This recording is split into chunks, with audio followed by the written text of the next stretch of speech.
নমস্কার, শুরু করছি আপনাদের সকলের পছন্দের অনুষ্ঠান। এবং এই অনুষ্ঠানে যিনি উপস্থিত থাকেন তিনি জানেন যে পশ্চিম বাংলার অন্যতম সেরা জ্যোতিষ ব্যক্তিত্ব জ্যোতিষার্ণব গৌরব।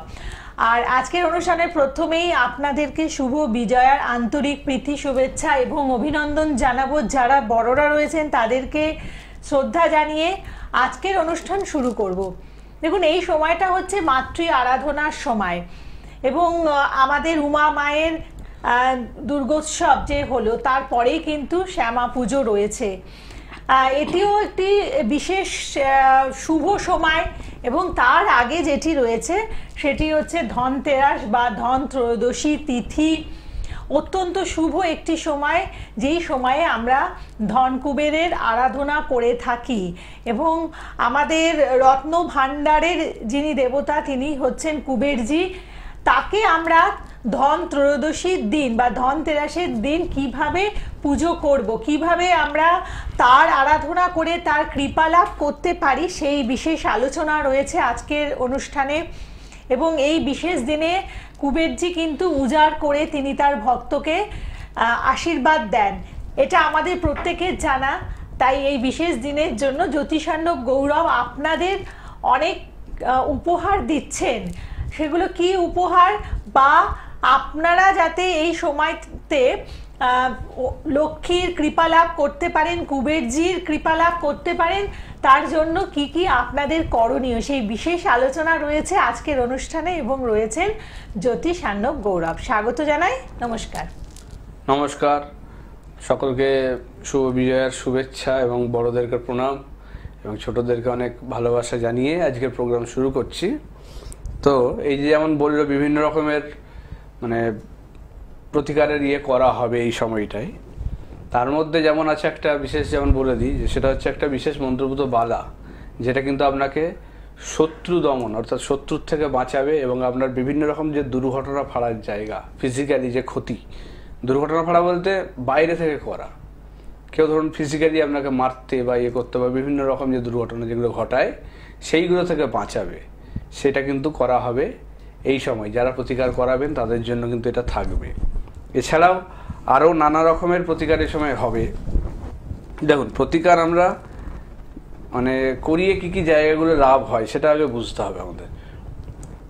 আপনারই আশেপাশে হয়তো দেখবেন যে একটা ছেলে, সে হয়তো একটা ছেলে কি মেয়ে, সে তার কম বয়সের মধ্যে দেখা যাচ্ছে ভালো পড়াশোনা করে তার একটা ভালো কেরিয়ার তৈরি করে ফেলছে, ঠিকঠাক টাইমে বিয়ে থা হচ্ছে, সন্তান হচ্ছে, মা বাবার সঙ্গে সে ভালোভাবে সুখে সংসার সব কিছু করছে।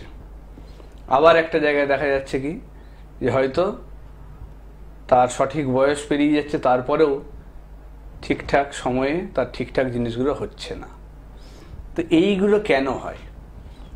এইগুলোর জন্যই কিন্তু আমার এই প্রতিকার কিন্তু দায়ী। অনেকের ক্ষেত্রে ছকে ভালো জায়গা থাকে কিছু, অনেকের ক্ষেত্রে কিছু জায়গায় প্রবলেম থাকে। দেখুন, 100% পারফেক্ট হয় না, আমাকে দেখতে হবে যে আমার ভালো জায়গায় খারাপ জায়গা। অনেকে দেখা যাচ্ছে দেখুন সব কিছু কিন্তু টাকা দিয়েও হয় না, এটাও বুঝতে হবে যে আমার টাকা থাকলেই যে সব হবে। টাকা থাকলে কিন্তু আমার অনেকেই আছে প্রচুর টাকা পয়সার মালিক, তারপরে তাদের সন্তান নেই হয়তো, কিংবা হয়তো দেখা যাচ্ছে শরীর স্বাস্থ্য নিয়ে ভুগে যাচ্ছে বা মানসিক শান্তি নেই। তাহলে কি বোঝা যাচ্ছে? সব দিক থেকে কিন্তু তার জায়গাটা ঠিক নেই, প্রবলেম থেকে যাচ্ছে। তো এইগুলো কিন্তু ঠিক করে দিতে পারে আপনার সঠিক সময়ের প্রতিকার, যেটা কিন্তু আপনাকে সঠিক সময়ে বিয়ে থা বলুন, সংসার বলুন, বা আপনার চাকরি বাকরি বলুন, একটা ভালো পজিশনে দাঁড় করানো বলুন, সম্মানীয় জায়গায় নিয়ে যাওয়া এবং সঙ্গে সবাইকে নিয়ে হাসি খুশি আনন্দে থাকা, এই জিনিসটা। অনেকেই দেখা যাচ্ছে এখন যেটা যে 30 বছর 35 বছর পেরিয়ে যাচ্ছে, তারপরেও তারা ঠিকমতো নিজের কেরিয়ারে দাঁড়াতে পারছে না, বা তারা হয়তো বিয়ে থা করেছে অনেক দিন হয়ে যাচ্ছে, সন্তান হচ্ছে না, নানা রকম প্রবলেমে ভুগছে। এইগুলো কিন্তু আপনার সঠিক সময়ে সঠিক প্রতিকার কিন্তু ঠিক করে দিতে পারে। তো এই জিনিসগুলো অবহেলা করবেন না। কেউ আছে ফোনে? নমস্কার। নমস্কার। নমস্কার দাদা, আপনাকে আমি চাকদা থেকে বলছিলাম। আমি সায়নী চক্রবর্তী, একটু নিজের ব্যাপারে জানাচ্ছি। আচ্ছা, সায়নী। হ্যাঁ, সায়নী চক্রবর্তী, চাকদা থেকে বলছি। ঠিক আছে, আপনার ডেট অফ বার্থটা বলুন। বলুন। ডেট অফ বার্থ হচ্ছে 3 সেপ্টেম্বর 1992। 3 সেপ্টেম্বর 1992। 92। আর আমার চাকদাতেই জন্ম। কি 92 না 93 কি বলেন? 92। 92 তো, আচ্ছা। সময়টা কি সময়? বলেন? চাকদাতেই জন্ম আমার, সকালবেলা 6:36। সকাল 6:36। হ্যাঁ।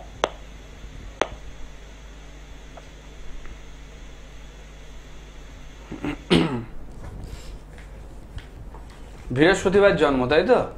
হুম হুম হুম। কন্যা লগ্ন, বৃশ্চিক রাশি, অনুরাধা নক্ষত্র, প্রথম চরণে জন্ম, কন্যা, শুক্র নিচস্থ, শনি বক্রী। আচ্ছা, ছকটা খুব একটা জায়গা দেখুন, দ্বাদশে রবি বুধ বৃহস্পতি, দ্বাদশ দশমে আবার কেতু মঙ্গল।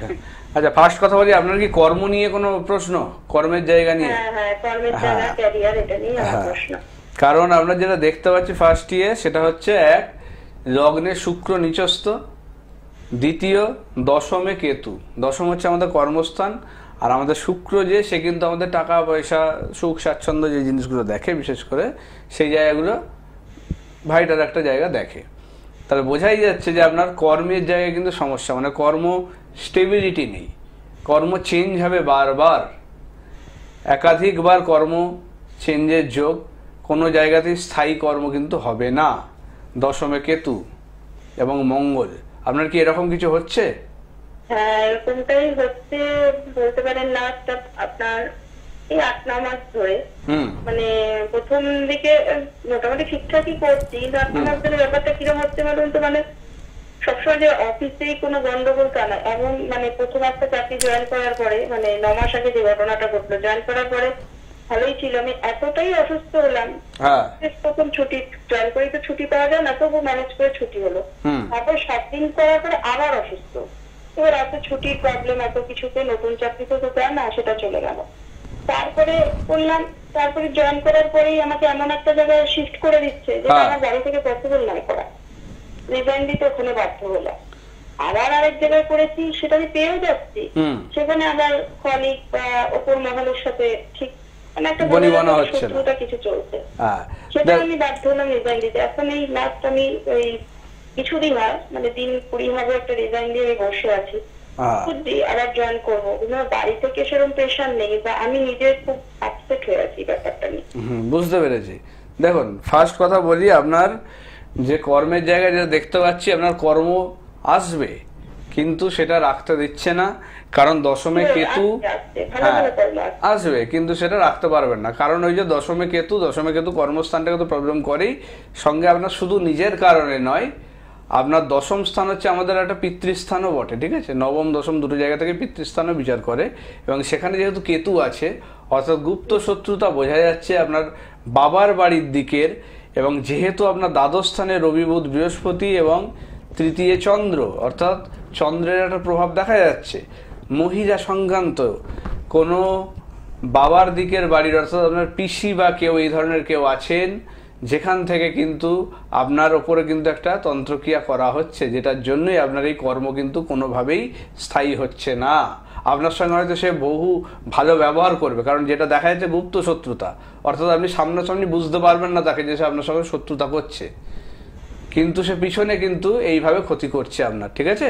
এটা একদিন নয়, বহু দিন ধরে করছে এবং বহুবার ধরে করছে, সেই কারণেই এই প্রবলেমটা হচ্ছে। তার হয়তো কোনো সন্তান বা কেউ আছে যে হয়তো কাজবাজ করে না, যেই কারণেই আপনার ওপরে কিন্তু মানে তার রাগটা আর কি রয়েছে, বা হিংসা রয়েছে, যেটাই বলুন, যে আপনি ভালো পড়াশোনায় ছিলেন যেটা দেখতে পাচ্ছি, এবং কর্মের জায়গাতেও তাড়াতাড়ি পেয়েছেন, সব কিছুই করছেন, কিন্তু সেগুলো স্থায়ী হতে দিচ্ছে না, এই কারণে আপনার প্রতি একটা হিংসা, এবং সেখান থেকে এই ক্ষতির জায়গা, ঠিক আছে? আপনার পিতৃস্থানীয় মানে বাবার বাড়ির দিকের কোনো মহিলা সেখান থেকে কিন্তু করছে, যার সন্তান বা কেউ হয়তো কাজকর্ম সেরকম করে না, এইটা কিন্তু ভালো করে দেখুন, বুঝেছেন? সে আপনি যেটা বলেছেন, আমার বাবা অ্যাকচুয়ালি মারা গিয়েছেন, আমার বাবাই তার মানে ছোট বোনকে মানুষ করেছিল, এবং তার হাজবেন্ডও মারা গেছে। আমার বিয়ের পরে মা মানে একই বাড়িতে থাকে, বাবা তাকে একদম সন্তান তুল্য মানুষ করেছিল। তো সেক্ষেত্রে ওনার একজন ছেলে আছে, সেটা তার একটা বিজনেস আমাদের বাড়ির মধ্যেই আছে, সেটা চলে কি সেরকম? হ্যাঁ সেটা কি সেরকম চলে কাজটা, সেই বিজনেস? না না সেরকম চলে না, সেরকম চলে না থেকে দোকান চললেও সে মানুষ আর সে নিশ্চয়ই পড়াশোনা বা ইয়ে তো অত ভালো নয়, তার বুদ্ধিও সেরকম নয় আপনার মতো। না, মনোযোগ নেই। এবার সেইটার জন্যই আপনার প্রতি হিংসা। একদিন খোলে 7 দিন খোলে না, এরকম। ওই তো বললাম, তার মধ্যে আলস্য ইয়ে সবকিছুই রয়েছে। ভালো চাকরি করে, সেও এখানেই ভালো চাকরি করে, সব একসাথেই থাকে। তো এই কারণেই আপনার প্রতি হিংসা। আমাকে আবার উনি খুব ভালোবাসেন দেখা যায়। ওই তো বললাম, গুপ্ত শত্রুতা, আপনি বুঝতে পারবেন না, সে আপনার সঙ্গে কোনোদিনই খারাপ ব্যবহার করবে না, এটা আপনাকে আমি বলে দিলাম। কিন্তু বিয়ে কাছাকাছি বাড়ি, বিয়ে হয়ে গেছে বলে মানে ভালো ভালো যেটা ভালোবাসবো সেই খাবার দাদা হাত দিয়ে পাঠিয়ে দেবে, কিছু করলে এই করবে, এরকম করতে আর কি। যদি ভালো চান ওনার সঙ্গে মানে ওনার পাঠানো জিনিসপত্র খাওয়া দাওয়া বা ব্যবহার করা জামা কাপড় যাই কিছু জিনিসপত্র দিক, সেগুলো না করাই ভালো। খাবার দাবার ডিরেক্ট না বললেও নিয়ে এসে হয় অন্য কাউকে দিয়ে দেবেন বা ফেলে দেবেন, নিজে খাবেন না, এটা আপনাকে আমি বলে রাখলাম, ঠিক আছে? এই জায়গাটা যে সৃষ্টি হয়ে আছে এইটা ঠিক করে দেওয়া যাবে। এটা দুভাবে প্রতিকার করতে হবে, এটারও ডিটেলসে অ্যানালিসিস প্রয়োজন। এর জন্য অষ্টবর্গ আর দশবর্গ বিচারটাও করতে হবে আপনার, তবে গিয়ে জায়গাটা ঠিকঠাক ইয়ে করা যাবে। সেটার জন্য আপনাকে চেম্বারে যোগাযোগ করতে হবে, এবং যেভাবে প্রতিকার করা যাবে এটা দুটো প্রসেস হবে, সেটা আমি তখন ডিটেলসে ওখানে আলোচনা করব। এবং অবশ্যই সেটাই আপনাকে স্থায়ী প্রতিকার করে দেওয়া সম্ভব হবে, যেটা কিন্তু আপনার ভালো কর্ম জায়গা কিন্তু তৈরি করবে এবং সেখানে কিন্তু স্থায়ীভাবে আপনি থাকতে পারবেন, এটুকু আপনাকে আমি বলে দিলাম। হ্যাঁ, আমার বাড়ি থেকে হাজবেন্ড খুবই ভালো, কিন্তু হ্যাঁ, আপনার হাজবেন্ডের জায়গা ভালো, আমি দেখতে পাচ্ছি। আপনি পারলে এখন যেটা করবেন, ভালো লাগছে না এরকম বসে থাকাটা। আপনাকে যেটা বলছি, এখন যেটা করবেন, সাদা রংটা একটু বেশি ব্যবহার করবেন, রূপোর কোনো জিনিস ব্যবহার করুন, আর শুক্রবারটা আপনি নিরামিষ খান, মাছ মাংস ডিমটা শুক্রবারটা খাবেন না, ঠিক আছে? এইটা একটু করুন। আপনার কাছে যাওয়ার আগে এইটুকু এইগুলো, হ্যাঁ, এগুলো হচ্ছে অবশ্যই এখন থেকে শুরু করে দিন, ঠিক আছে? ঠিক আছে, আপনি ভালো থাকবেন। অতএব যে কোনো কিছু মানে যে কোনো সমস্যার সমাধানের জন্য আমাদের কিন্তু প্রথমে সঠিক বিশ্লেষণটা দরকার হয়, মানে ঠিক কোন জায়গা থেকে আমাদের সমস্যাটার উৎপত্তি হচ্ছে সেই জায়গাটা যদি বোঝা যায় তাহলে কিন্তু সেটা সমাধান করা আগে। হ্যাঁ, সম্ভব। রোগটাকে ঠিকমতো না ধরলে তো হবে না সমাধান আমার, যে কি কারণে হচ্ছে। একটা জ্বর বিভিন্ন কারণে হতে পারে, সেই জ্বরটা কি কারণে হচ্ছে সেটা না দেখে তার ওষুধ দিলে বা মানে চিকিৎসা করলে সেটা কিন্তু ঠিকঠাক ফল দেবে না, তাহলে সেটা আমাকে বুঝতে হবে। সেটা বোঝার জন্যই কিন্তু আমার এই যে ছক, হাত বা নিউমারোলজি বিভিন্ন কিছুর সাহায্য নিয়ে আমাদের জিনিসগুলো করতে হয়। এত সহজে অত তাড়াতাড়ি হয়ও না, জিনিসটা অনেকটা ডিটেলসে। নাহলে কিন্তু ওনাকে আমি এখনই বলে দিতে পারতাম কীভাবে প্রতিকার কী করা যাবে, কিন্তু এত তাড়াতাড়ি জিনিসগুলো আমি করি না, কারণ এই যে জায়গায় ভুল হওয়ার চান্স থাকবে তাড়াহুড়ো করে দেবে, যেটার জন্যই টাইমটা দরকার, ঠিক আছে? তো যেটা আমি কিছু জিনিস আজকে টোটকা নিয়ে একটু আলোচনা করব, ফোনে যে আছেন একটু ধরুন, আমি বলছি আসছি। যেমন হচ্ছে এই যে কালী পুজো যে আছে এবং ধনতেরাস আছে, এই দুটো নিয়ে আজকে একটু বলবো। তো এই কালী পুজোর দিনে যেটা করবেন আপনারা, মানে মেয়েরা বিশেষ করে পারলে লাল বস্ত্র পরে পুজো দেবেন, এবং ছেলেরা কমলা বস্ত্র, ঠিক আছে, কমলা বা গেরুয়া রঙের বস্ত্র পরবেন। এই দিন দুধ বা সাবুর কিছু জিনিস খাবেন এই দিনটা। আচ্ছা, দূর্বা এবং আতপ চাল এই দুটো অবশ্যই পুজোতে কিন্তু ঠাকুরের সামনে বা ঠাকুরের পায়ে দেবেন, এই জিনিসটা খুব দরকার এই দিনে দেওয়া। এই দিনে কোনোভাবেই নেশা বা আমিষ এগুলো করবেন না, কারণ এই সময় এই দিনের মধ্যে কিন্তু বিভিন্ন সময় শুভ শক্তির কিন্তু বিভিন্ন প্রভাব তৈরি হয়, যেগুলো কিন্তু এই নেশা বা আমিষের ফলে কিন্তু অশুভ প্রভাব পড়তে পারে, যেটা কিন্তু আপনার ভালোর জায়গায় খারাপ করে দেবে। তো একদমই এই দিনটা কিন্তু এইগুলো ফলো করবেন। অনেকে দেখা যায় যে এই যে মাঙ্গলিকের যে প্রবলেম বা ইয়ে নিয়ে ভুগছে, যার জন্য বিয়ে থাকার প্রবলেম করছে, তারা পারলে এই কালী পুজোয় মানে একটু পুজো বা ইয়ে দেবেন। তাতে কি দেবেন না, একটুখানি যে সিঁদুর, এই সিঁদুর মা কালীর চরণে ছুঁইয়ে সেই সিঁদুরটা আপনি কিন্তু আপনার মানে ঠাকুরের আসনে রেখে দেবেন। তাতে কিন্তু আপনার মানে বিবাহ স্থানের যে বাধা অনেকটা কাটিয়ে দেবে। এবং মানে চেষ্টা করবেন এই বছরের নভেম্বর থেকে 26-এর মানে মার্চের মধ্যে মানে বিয়ে থা করার যে যাদের বিয়ে চলছে তারা কিন্তু করার সময়টা ভালো, যাদের মাঙ্গলিক দোষ রয়েছে এই সময়টা করাটা কিন্তু শুভ। আচ্ছা, কে আছেন ফোনে দেখে নিন। আছেন সাথে? নমস্কার। নমস্কার, শুভ বিজয় আপনাদের দুজনকে। হ্যাঁ, শুভ বিজয়। হ্যাঁ, বলুন। আমি খড়গপুর থেকে সুমন হাজরা বলছি। আচ্ছা, কার ব্যাপারে? আমার নিজের ব্যাপারে একটু জানতে চাইছি। ডেট অফ বার্থটা বলুন। ডেট অফ বার্থ হচ্ছে 13/9/1994। 13/9/1994। সময়? সকাল 8টা 10। আর জন্মস্থান? হ্যাঁ, প্রশ্ন ছিল স্যার। বলছি আমি একজনকে ভালোবাসি, ঠিক আছে? আচ্ছা, আমার বাড়ি হচ্ছে আমার খড়গপুর। আচ্ছা, জন্মস্থান কি আপনার খড়গপুরে? বাড়ি হচ্ছে বিহারে। না, আপনার জন্মস্থান কোথায়? খড়গপুরেই? হ্যাঁ, খড়গপুরে। আচ্ছা, কিন্তু মেয়েটার বাড়ি হচ্ছে বিহারে, কিন্তু আমি ওকে ভালোবাসি প্রচুর, কিন্তু আমার বাড়ির লোক মেনে নিচ্ছে না। আচ্ছা, আপনার বাড়ির লোক না ওর বাড়ির লোক? না, আমার বাড়ির লোক মেনে নিচ্ছে না। অন্য কাস্টে কি, অন্য ধর্ম? হ্যাঁ, অন্য ধর্মের। বুঝতে পেরেছি। দেখুন, যেটা দেখতে পাচ্ছি আপনার ছকে, আপনার ফার্স্ট আমি আগে এটা বলি, আপনার মঙ্গলবারে জন্ম, তুলা লগ্ন, ধনু রাশি, ঠিক আছে? হ্যাঁ। আচ্ছা, শনি বক্রি হয়ে বসে আছে আপনার ছকে, লগ্নে বৃহস্পতি রাহু এবং সপ্তমে কেতু। তাতে কি বোঝা যাচ্ছে, আপনার বিয়ের জায়গা এমনিই ডিস্টার্ব, ঠিক আছে? শুধু এই মেয়ের জন্য নয়, আপনার যে কোনো জায়গায়। বাড়িতে কি বলছে যে বাঙালি হিন্দু এরকম কিছু হতে হবে তবে হবে, তাই তো? হ্যাঁ, বাড়িতে বলছে আমাদের ধর্মে আমাদের জাতের হলে হবে। তারা মানছে না কিছুতেই? না, মানছে না। এবার দেখুন, আমি ওকে ছাড়া থাকতে পারবো না। হ্যাঁ, সেটা আমি বুঝতে পারছি, সেটা দেখতে পাচ্ছি আপনার ছকে আমি, সেই জায়গাটা রয়েছে। কিন্তু যেটা আমি বলছি যে আপনার সপ্তমে কেতু, ঠিক আছে? আপনি থাকতে পারবেন না বলছেন, কিন্তু এই বিয়ে হলেও কিন্তু টিকবে না, এটা আমি বলছি, ঠিক আছে? বিয়ে হলে টিকবে না বলতে মানে এমন নয় এই মেয়ের সঙ্গে বিয়ে হলে টিকবে না, অন্য কারোর সঙ্গে বিয়ে হলে টিকবে, তা নয়। কিন্তু আপনার যেখানেই বিয়ে হবে, বিয়ে টিকবে না, কারণ সপ্তমে কেতু, লগ্নে রাহু, ঠিক আছে? এই জিনিসটার জন্য কিন্তু আপনার বিয়ের জায়গাটা এমনি ডিস্টার্ব হয়ে বসে আছে।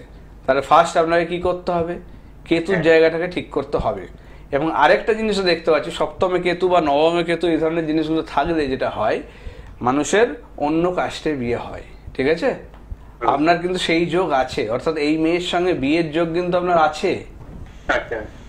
আপনার নিজের ধর্মের থেকেও এই কিন্তু বিয়ের যোগটা রয়েছে। এবং যেটা দেখতে পাচ্ছি, এই মেয়ের ফ্যামিলিও কিন্তু ভালো, মেয়ের ফ্যামিলিও কিন্তু যথেষ্ট ভালো, খারাপ কিছু নয়, তাদের দিক থেকে কিন্তু কোনো খারাপ কিছু নেই। কিন্তু আপনার এই কেতুর প্রবলেমের জন্য জায়গাটাকে পুরো আটকে রেখে দিয়েছে, ঠিক আছে? এবং আপনার বাবা মায়ের সঙ্গে আপনি দরকার হলে একবার নিয়ে আসবেন তাদেরকে, সেক্ষেত্রে আমি তাদের সঙ্গে জিনিসটা বসে আলোচনা করবো। আপনার কথা হয়তো শুনবে না, কিন্তু আমি তাদেরকে জিনিসটা যদি বুঝিয়ে বলি আপনার ছক দিয়ে, তাহলে কিন্তু জিনিসটা তারা বুঝতে পারবেন। এবং সেক্ষেত্রে দেখুন, কোনো কিছু গায়ের জোরে হয় না, এগুলো এটা বুঝতে হবে আমাকে। আমার যা আছে আমাকে সেটা কিন্তু ফল পেতে হবে। ভগবান একটা কিছু জিনিস দিয়ে পাঠিয়েছে আমাকে, এই যে জন্ম ছক, এটা তো একটা ভগবান প্রদত্ত জিনিস, এটা কারোর হাতে থাকে না।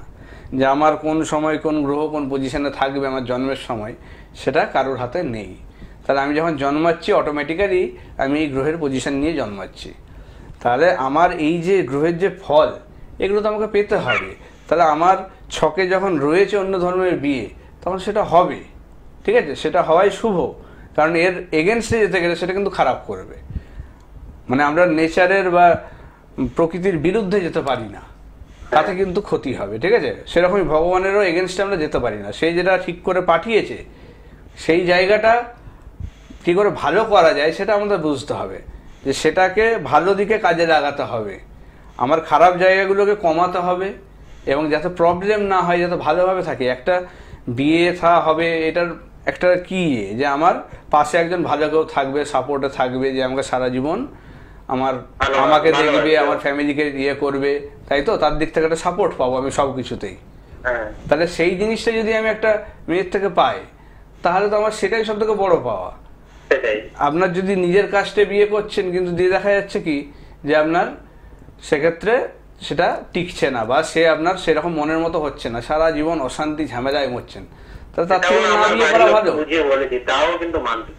বুঝলাম তো, তার থেকে তো না বিয়ে করা ভালো। তাহলে এই জিনিসটা আছে, দেখুন আপনার ছকে আছে। অন্য কাস্টে বিয়ে আমি আপনাকে সরাসরি এটা বলছি না, যে জিনিসটা একদম মানে ভালো খারাপ এই ব্যাপারটার দিকে যাচ্ছি না আমি, ঠিক আছে? আপনার ছকে আছে যেহেতু সেটা হবে, ঠিক আছে? সেই জায়গাটার বেশি চান্স আছে। এবং এই বিয়েটা হলে আপনার মানে ভালো থাকবে না, অসুবিধা কিছু নেই, কিন্তু এটা বোঝাতে হবে। এবং কেতুর যে প্রবলেম যেটা বললাম সেটা কাটাতে হবে। তার জন্য আপনাকে চেম্বারে এসে দেখা করতে হবে, তবে এই জায়গাটা দেখা করতে পারবো।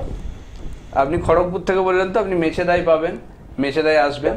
মেচেদাতে আপনি যোগাযোগ করতে পারেন। ঠিক আছে, প্রোগ্রামের পরে আপনি বুকিং নাম্বারে ফোন করে বুক করে নেবেন এবং সেখানে দেখা করবেন। আমি সেক্ষেত্রে আপনাকে গাইড করে দেবো এবং পারলে বাবা মাকে নিয়ে আসবেন। একদম অবশ্যই নিয়ে আসবো আমাকে। ঠিক আছে, আপনি ভালো থাকবেন এবং অবশ্যই দেখুন বাধা বিপত্তি আসে, মানে আমাদের যে কোনো কাজের ক্ষেত্রে, পড়াশোনা বলুন, বিবাহ বলুন, কিন্তু সঠিক সময়ে এসে যোগাযোগ করা এবং যোগাযোগ করার পর পরামর্শ মতো কাজ করা, এটা অত্যন্ত প্রয়োজনীয়। ওই যে বললাম যে ঠিকঠাক সময়ে ঠিকঠাক জিনিস আমার দরকার, এবং সেই প্রতিকার সেই ইয়ে কিন্তু আমাকে সেই জায়গায় পৌঁছে দিতে পারে। অনেকেরই যেটা বললাম যে কম বয়সে দেখা যাচ্ছে গুছিয়ে সুন্দরভাবে তার জীবনটাকে কাটাচ্ছে, আবার অনেকে দেখা যাচ্ছে অনেক বয়স হয়ে যাচ্ছে তারপরেও সে দাঁড়াতেই পারছে না বা তার প্রবলেম রয়েই যাচ্ছে, ঠিক মতো ভাবে সে নিজেকে একটা ভালো জায়গায় দাঁড় করাতে পারছে না। তাই এর হচ্ছে দরকার তার জন্য কিন্তু রেমেডি, সেটা ছাড়া কিন্তু করতে পারে না। রেমেডি আমাকে যেটা করে দিতে পারে যে আমার খারাপ জায়গাগুলোর প্রভাবগুলোকে কমিয়ে ভালো জায়গাগুলোর প্রভাবগুলোকে বাড়াবে। যে ভালো জিনিসগুলোও কিন্তু আমার খারাপ যোগের জন্য নষ্ট হয়ে যায়। আমাদের দেখা যায় অনেকের ছকে, দেখুন ছকে সব খারাপ হয় না বা সব ভালো হয় না, এটা বুঝতে হবে। প্রত্যেকের ছকে কিছু ভালো আছে, কিন্তু সেই ভালোগুলো কাজ করছে না কেন? না আমার খারাপের পরিমাণ যেগুলো রয়েছে সেগুলো এগুলোকে নষ্ট করে দিচ্ছে, যেই কারণেই কিন্তু প্রবলেমটা হয়ে যাচ্ছে। তাহলে আমাকে সেই খারাপগুলোকে ধরে ধরে তার প্রভাবগুলোকে কমাতে হবে, তবে গিয়ে আমার সেই ভালোটার জায়গা ঠিক করে কাজ করবে। এবং সঠিক প্রতিকার হলে অবশ্যই সেই ভালো জায়গার ফল আপনি পাবেন, এটা হচ্ছে কথা। এবং সঠিক সময়ে করতে হবে সেটা। আচ্ছা, ধনতেরাসের আমি টপিক ইয়েতে চলে আসি, যে টোটকা যেগুলো বলছিলাম। একটা অত্যন্ত শুভ সময় ধনতেরাসের দিন, আপনারা কি কি করতে পারেন সেই বিশেষ করণীয় জায়গাটা নিয়ে এবার শুনবো আমরা। হ্যাঁ, দেখুন ধনতেরাসের দিনে যেটা করবেন সেটা হচ্ছে আপনারা চালের গুঁড়ো আর হলুদ এই দুটো জিনিসকে একটু ঘিয়ের সঙ্গে মিশিয়ে মানে গুলে নেবেন, এবং সেটা দিয়ে আপনার মেন দরজায় ওম লেখাটা কিন্তু অবশ্যই লিখবেন। তাতে কিন্তু আপনার বাড়িতে সুখ শান্তি এবং মানে টাকা পয়সার জায়গা ভালো থাকবে, এটা কিন্তু অবশ্যই করুন। ফোন এসছে আরেকটা, এটা কি নেব? কতক্ষণ আছে? আর 2 মিনিট আছে। তাহলে থাক, আমি একটু একটু ধরে থাকুন, যদি হয়ে যায় আমি নেব, না হলে একটু ওয়েট করুন, বা আমি কেটে দিচ্ছি, কারণ কিছু ইম্পর্টেন্ট জায়গা নিয়ে আলোচনা হচ্ছে, পরে সময় হলে আমি বলে দেব টেলিকাস্টিং এ কল করতে। সেটা। তারপরে যেটা করবেন, একটা একচোখো নারকেলকে একটা লাল কাপড়ে বেঁধে আপনার দক্ষিণ পূর্ব বা উত্তর পূর্ব দিকে উঁচু স্থানে ঝুলিয়ে দিন এই ধনতেরাসের দিন। তাতে কি হবে, আপনার বাড়ির নেগেটিভিটি অনেক বেরিয়ে যাবে, পজিটিভিটি বাড়াবে, আয় উন্নতি বাড়াবে, সৌভাগ্য বৃদ্ধি করবে। এটা কিন্তু অবশ্যই করুন। এবং এই নারকেলটা 1 বছর থাকবে, পরের বছর ধনতেরাসে কিন্তু এটা জলে দেবেন। এটা কিন্তু অবশ্যই করুন, তাতে কিন্তু সেই বাড়ির আয় উন্নতি কিন্তু বৃদ্ধি পাবে। থার্ড পয়েন্টে আসছি, আপনারা যেটা করবেন, এই দিনে 3টে মাটির প্রদীপ সরষের তেল দিয়ে জ্বালাবেন ঠাকুরের সামনে। অবশ্যই 3টে মাটির প্রদীপ সরষের তেল দিয়ে মাটির সামনে, ঘি দিয়েও নয়, তিলের তেল দিয়েও নয়, সরষের তেল দিয়ে 3টে মাটির প্রদীপ অবশ্যই জ্বালাবেন। তারপরে আসি, লক্ষ্মী পুজো তো অবশ্যই এই দিন করবেন সবাই। কি দিয়ে করবেন? হলুদ, জাফরান এই দুটো জিনিস একটা হরিতকির মধ্যে একটু সরষের তেল সহযোগে এইটা কিন্তু মাখাবেন, এবং সেই হরিতকিটা আপনি কি করবেন, একটা লাল কাপড়ে বেঁধে আপনার অর্থ যেখানে রাখেন, সে আলমারির লকার হতে পারে, বা আপনার টাকা পয়সার কোনো সিন্দুক হোক যেখানে রাখেন, বা দোকানের ক্যাশ বাক্স হোক, সেখানেও আপনি রাখতে পারেন। সেটা কখন করবেন? এই দিনে পুজো দেওয়ার পরে লক্ষ্মীর সামনে থাকবে সেটা, তারপরের দিনে এই জিনিসটা তুলে নিয়ে আপনি আপনার ক্যাশ বাক্স বা টাকার জায়গায় রেখে দেবেন। এতে কিন্তু আপনার আর্থিক জায়গা ভালো হবে, ব্যবসা বাণিজ্য ভালো চলবে। আর যেটা করবেন, টাকা যাদের আটকে যাচ্ছে বা লোন হয়ে যাচ্ছে, দেনায় জড়িয়ে যাচ্ছেন, তারা কি করবেন, একটা লাল মোমবাতি নেবেন, তাতে একটা কাগজের মধ্যে সিদ্ধি, 3টে লবঙ্গ আর 2টো এলাচ পুড়িয়ে ছাই করবেন, এবং সেই ছাইটা পরপর 7 দিন কপালে ঘিয়ের সঙ্গে তিলক বানিয়ে পরবেন। তাতে কিন্তু আপনার আর্থিক জায়গা ফিরে আসবে এবং টাকা পয়সা এখানে আটকে আছে সেগুলো পেয়ে যাবেন। এটা করে দেখুন। তাহলে এই জায়গাগুলো আমরা অবশ্যই করব। ধন ত্রয়োদশীর দিন তো বললেন? হ্যাঁ অবশ্যই। এবং আমাদের এই অনুষ্ঠান আপনারা দেখতে থাকুন, কারণ পরবর্তী যে আমাদের কালী পুজোর যে দীপান্বিতা অমাবস্যার দিনটি আছে সেটি কিভাবে আপনারা উদযাপন করবেন সেই নিয়েও আমরা আলোচনা করব। প্রত্যেকে ভালো থাকুন। আজকের পর্ব এতটুকুই। নমস্কার। নমস্কার। আপনারা দেখছেন পশ্চিমবঙ্গের সর্ববৃহৎ